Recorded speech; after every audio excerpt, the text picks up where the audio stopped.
शेतकरी मित्रांनो राम राम. आपण आहोत जळगावमध्ये आणि जळगावमध्ये आपण मोसंबीच्या प्लॉटमध्ये आहोत. जालन्यामध्ये आपण मोसंबीचे भरपूर काही व्हिडिओ टाकलेले आहेत, पण आपल्या भागामध्ये जे सेंद्रिय ज्या बाग आहेत त्या फार कमी आहेत. तर या ठिकाणी सेंद्रिय पद्धतीनं वाढलेली ही बाग आपल्यासमोर आहे.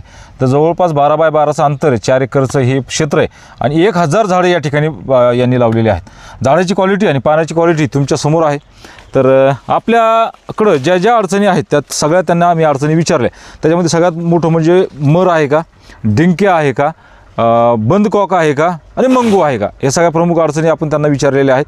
तर प्रमुख वैशिष्ट्य सांगायचं त्यांच्या शब्दात आपण ऐकूच, पण प्रमुख वैशिष्ट्य सांगायचे म्हणजे 12 बाय 12ची लागवड आहे, आंतरमशागत पूर्ण बंद आहे आणि पानाची जी साईज आहे ती पानाची साईज तुम्ही बघत असाल कशा प्रकारे जाड या ठिकाणी झालेली आहे. आणि अवघ्या फक्त 4 वर्षाचं हे जे क्षेत्र आहे 4 वर्षाची मोसंबी आहे. जर हाईट बघत असाल तर हाईट दाखवा. हाईट बघत असाल तर या प्रकारे आहे आणि 10 टन उत्पादन एका एकरला त्यांनी यावर्षी माल जो आहे तो विकलेला सुद्धा आहे.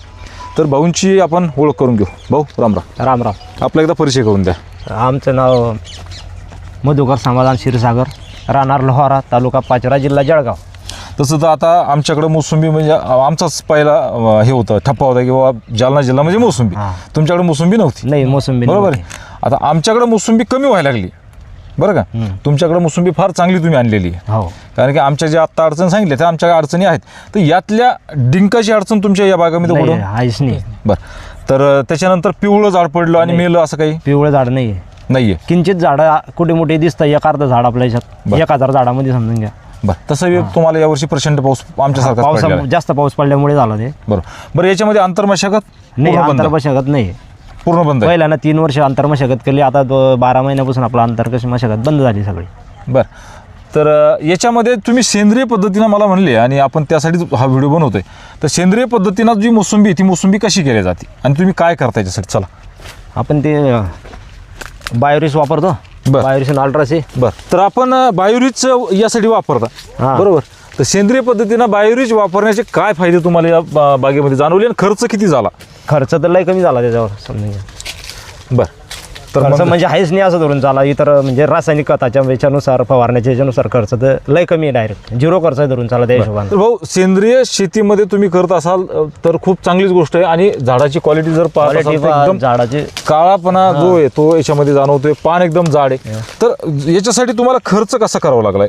खर्च तर लय कमी आला समजून घ्या दिले. हो.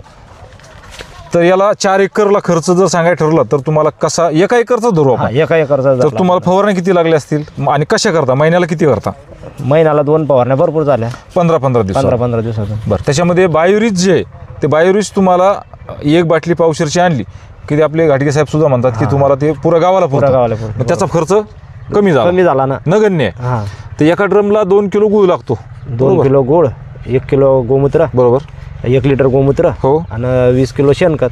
शेणखत घरचं, गोमूत्र घरचं. राहिला प्रश्न गुळाचा. तर मग 80 रुपयाचा गुळ आपल्याला लागला आणि त्याच्यामध्ये 1 एकर फवारणी आपली होती. 1 एकर फवारणी होती आणि जमिनीतून पण तेच द्यायचं. जमिनी पण तेच. ते खर्च नगण्य आहे. सेंद्रिय पद्धतीनं जी तुम्ही शेती करताय, मोसंबीला जी स्लरी देताय, तर ती कशा प्रकारे तुम्ही त्याचं शेड्यूल ठरवलेलं आहे? शेड्यूल आपलं महिन्यातून 2 वेळेस बायोरिस सोडायचं. बरं. अल्ट्रासी त्याच्यासोबत टाकायचं समजून घ्या. बायोरिस सोबत अल्ट्रासी 15-15 दिवसातून 1 महिन्यानं.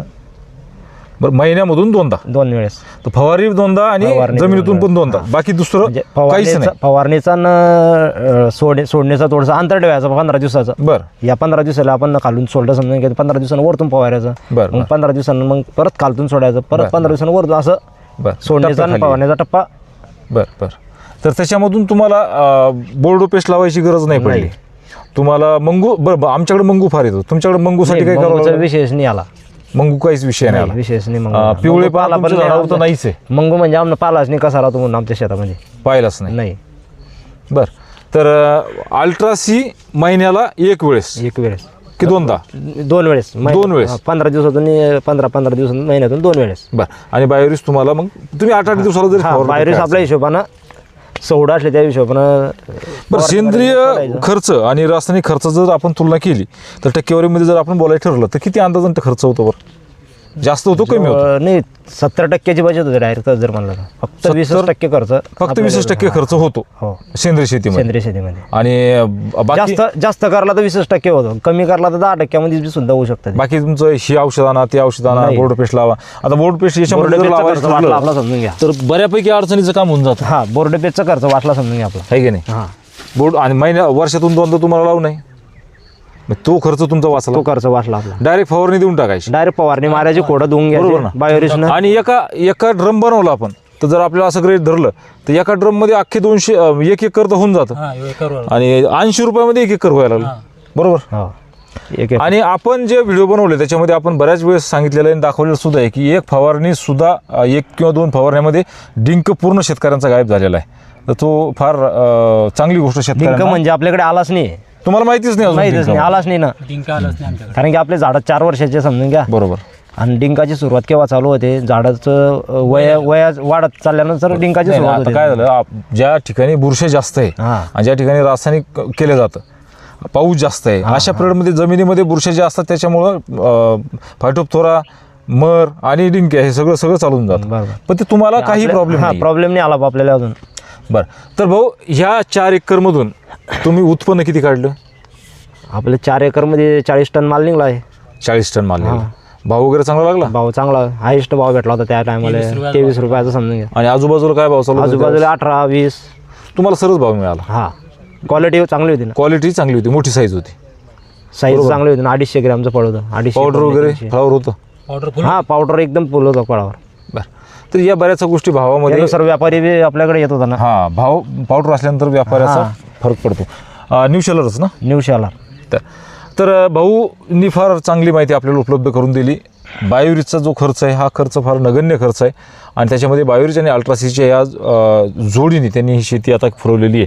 आणि जर बघत असाल तर झाडं 4 वर्ष आणि 1 महिन्याची ही जी झाडं तुम्हाला दिसतात हे खूप चांगले झाडं यांचे आहे.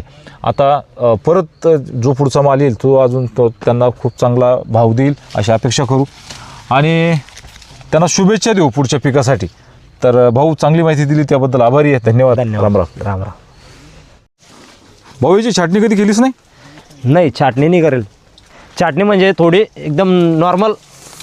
बरं. म्हणजे जी अडचण आली तीच अडचण आली ते वाकड्या तिकडे डांगा, मुलडेल्या डांगा, हां हां हां हां बस तीच छाटणी केली. तुमच्या आजूबाजूला काही मोसंबीच्या बागा वगैरे? हा भरपूर आहे. तर त्याच्यावरती काही रोग डायबॅक असेल किंवा डिंके असेल तिकडे अशी भरपूर आहे. तुमच्याकडे बी? हो आमच्याकडे म्हणजे एक बाग पाला मी ना तिथे जवळजवळ 1400 झाड आहे त्या माणसाचं. हां.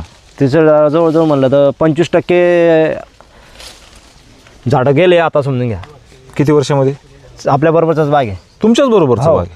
मग हा जो बाग तुमचा काळा खाप दिसायला लागला आणि जरा माल पण चांगला आहे, माल पण पाहा. तुमचं जवळजवळ नाही म्हणलं तर 40 टन माल पण निघला. त्याचं 40 टन कारण माल म्हणजे निघाल्यानंतर नवीन माल आहे. सेंद्रियची लावलेली जोडी.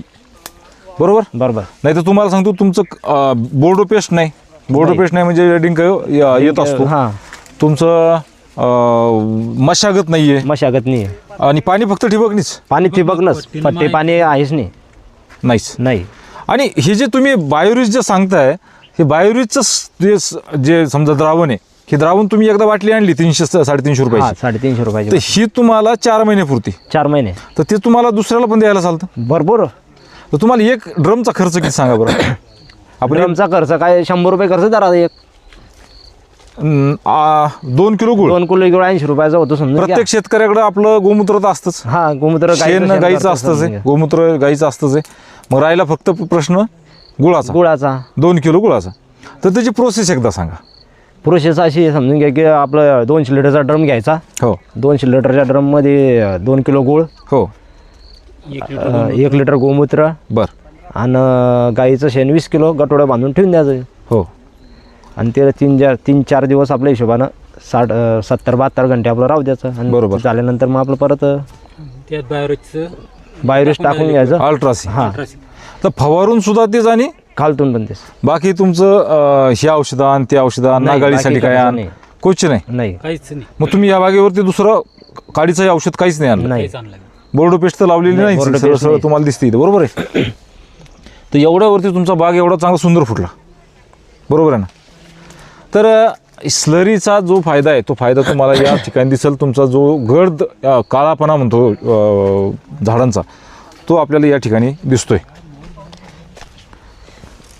क्वालिटी बघा ना कशी. क्वालिटी मस्त आहे, खूप काळा खप कलर. आता हे तानावर सोडलेले झाड 1 महिना झाले. हो